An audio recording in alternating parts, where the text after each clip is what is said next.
خوش آمدید ناظرین، آج ہم علامہ اقبال کی ایک غزل پر بات کریں گے۔ اس غزل میں کل 7 اشعار ہیں۔ ماڈ اسٹوڈنٹس، پاک بے باک ادراک نمناک چاک افلاک خاشاک لولاک اس غزل کے کافی ہیں، جبکہ نہیں ہے اس غزل کی ردیف ہے۔ سب سے پہلا شعر یعنی مطلع کیا ہے؟ دل سوز سے خالی ہے، نگاہ پاک نہیں ہے، پھر اس میں عجب کیا کہ تو بے باک نہیں ہے۔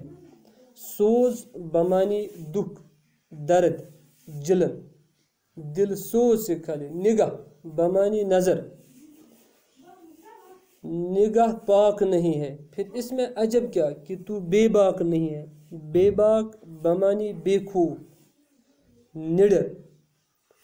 مطلب کیا ہے اس شعر کا؟ علامہ فرماتے ہیں کہ اے مسلمان، تیرا دل جو ہے وہ دکھ درد جلن سے خالی ہے، اور تیری نظر بھی پاک نہیں ہے، یعنی تیری نظر دنیا داری کی آزمائشوں سے پاک نہیں۔ پھر اس میں تعجب کا کیا مقام ہے کہ تجھ میں بے باکی یعنی بے خوفی یا نڈر پن یا دلیری نہیں پائی جاتی ہے۔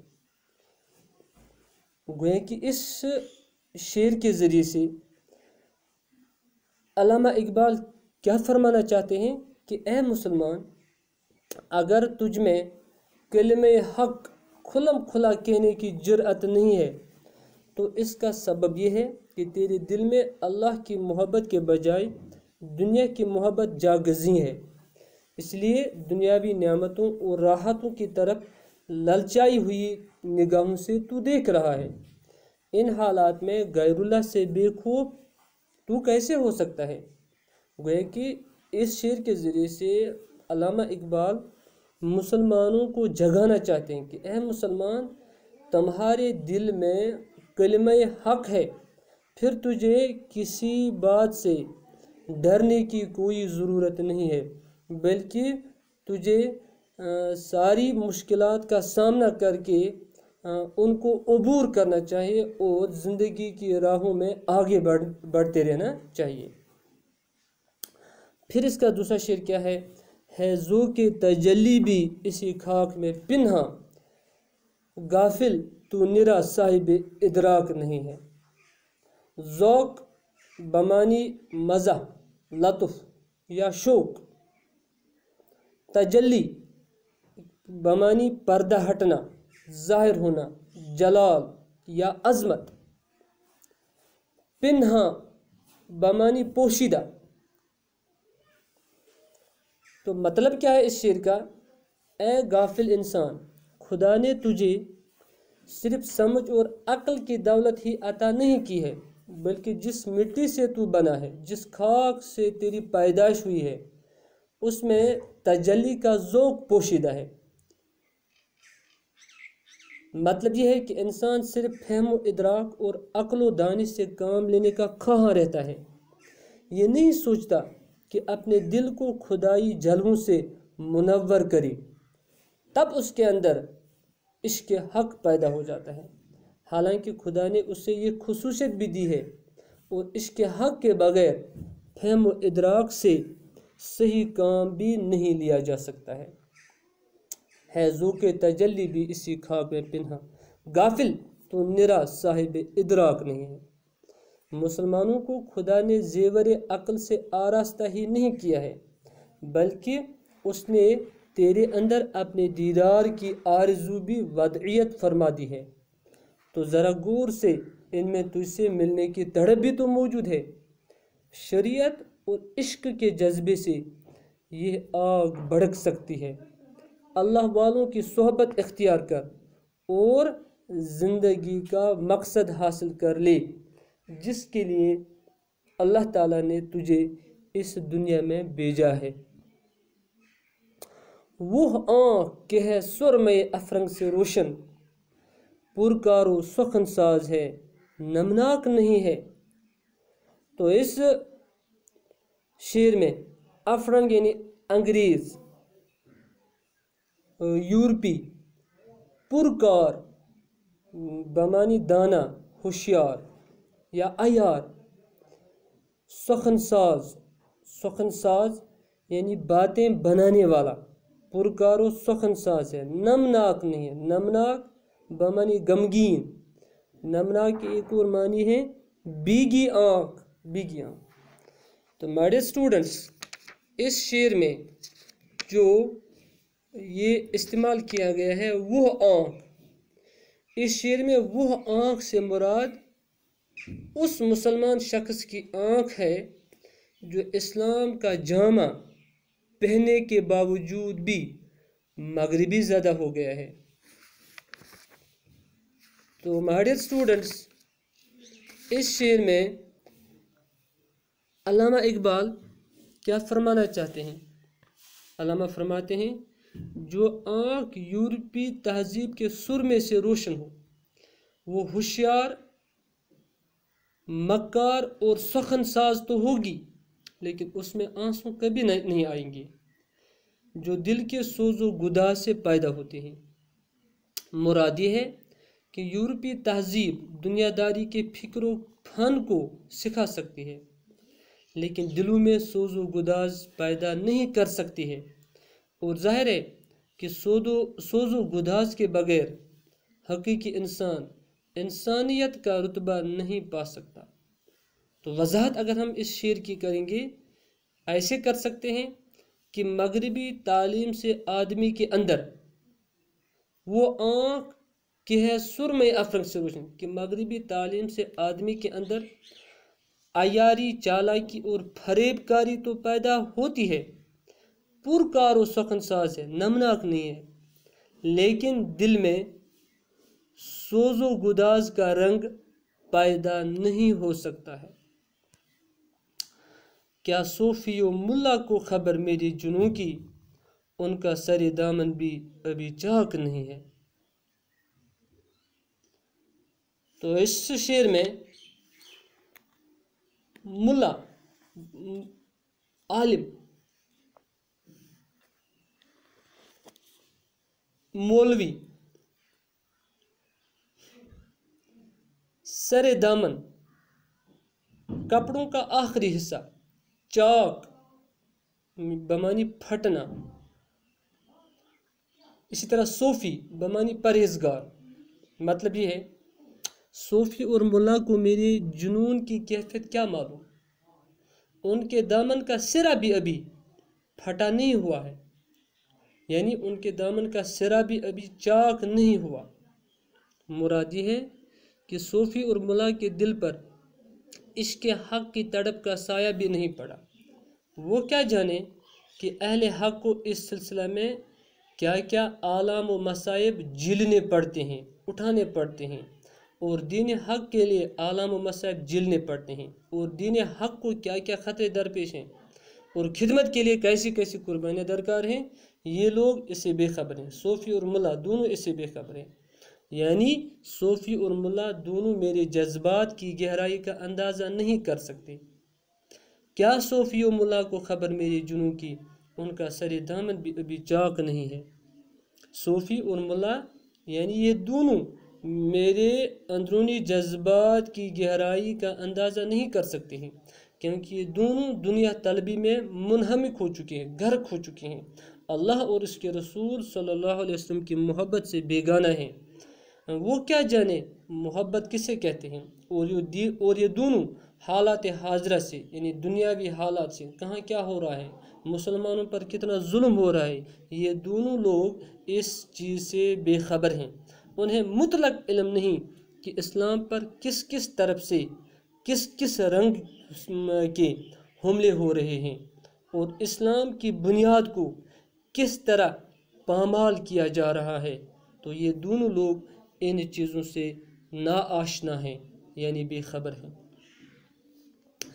کب تک رہے محکوم یہ انجم میں میری خاک یا میں نہیں یا گردش افلاک نہیں. محکومی کب تک رہے محکومی انجم میں میری خاک محکومی تابع رہنا ماتحت رہنا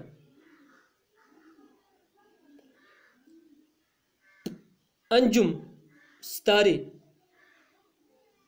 انجم ستارے، گردش افلاک یعنی دنیا کا گھومنا، یعنی میری خاک کب تک ستاروں کے نظام کی محکوم رہے گی، ان کے ماتحت رہے گی؟ اب تو میں فیصلہ کر چکا ہوں کہ یا تو میں رہوں گا یا آسمان کی یہ گردش رہے گی۔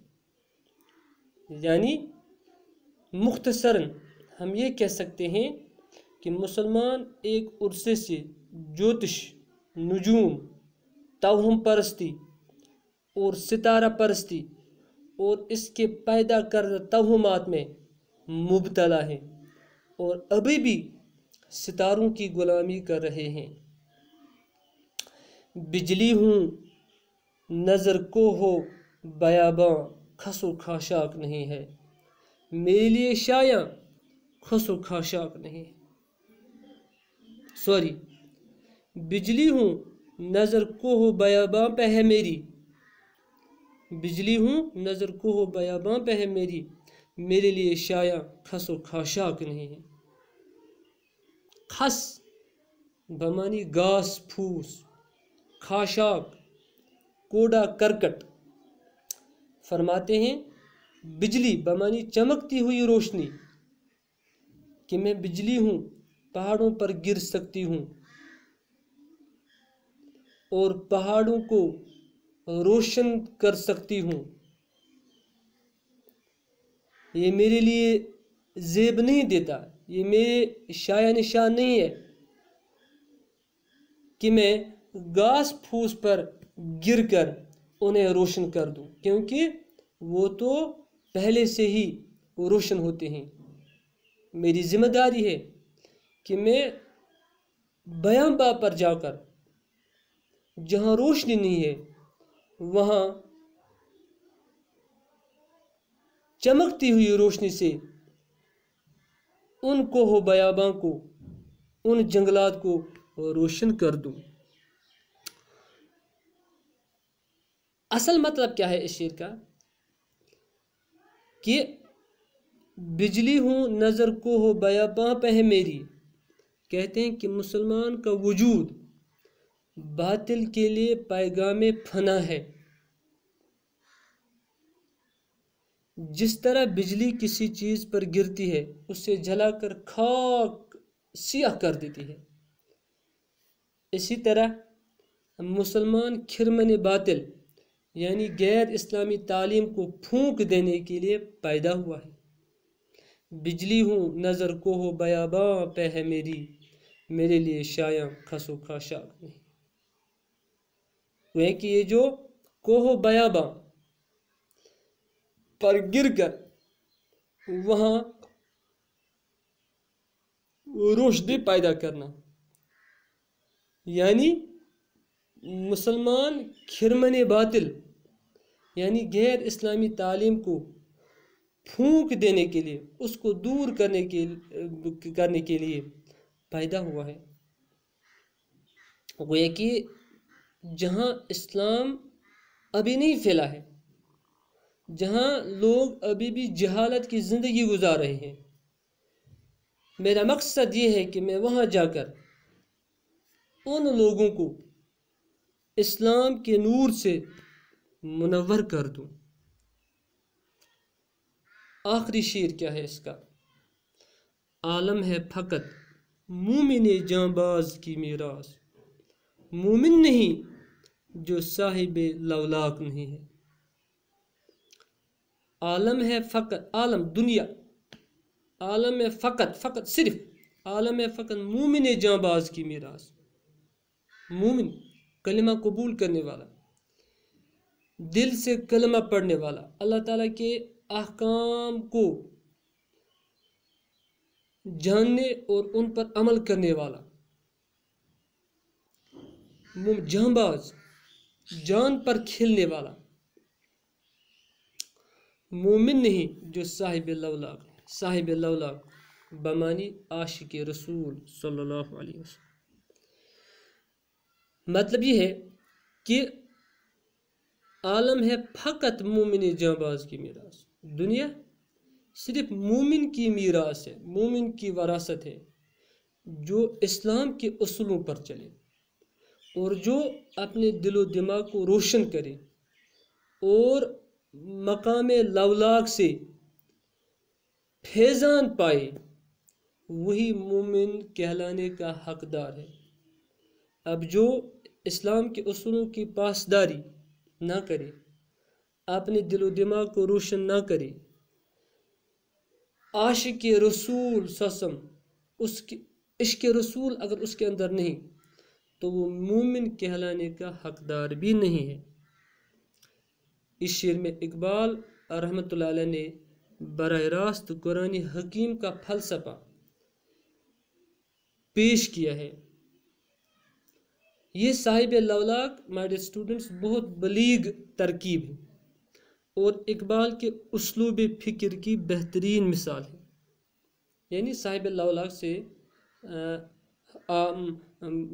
سے ذات محمدی صلی اللہ علیہ وسلم مراد ہے، جیسا کہ ہمیں یہ معلوم ہے کہ اگر رسول پاک صلی اللہ علیہ وسلم نہ ہوتے تو یہ دنیا بھی نہ ہوتی۔ تو اس دنیا کو پیدا کیا گیا ہمارے پیغمبر آخر الزمان صلی اللہ علیہ وسلم کے طفیل پیدا کیا گیا۔ تو دراصل اقبال کا پیغام مسلمانوں کو سچا مجاہد بنانا ہے اور مسلمانوں کو عمل کی دعوت دیتے ہیں۔ اور علامہ اقبال مختصراً یہ کہ مائی ڈیئر اسٹوڈنٹس، علامہ اقبال مسلمانوں کی رگ رگ میں جوش بھرنا چاہتے ہیں۔ Thank you.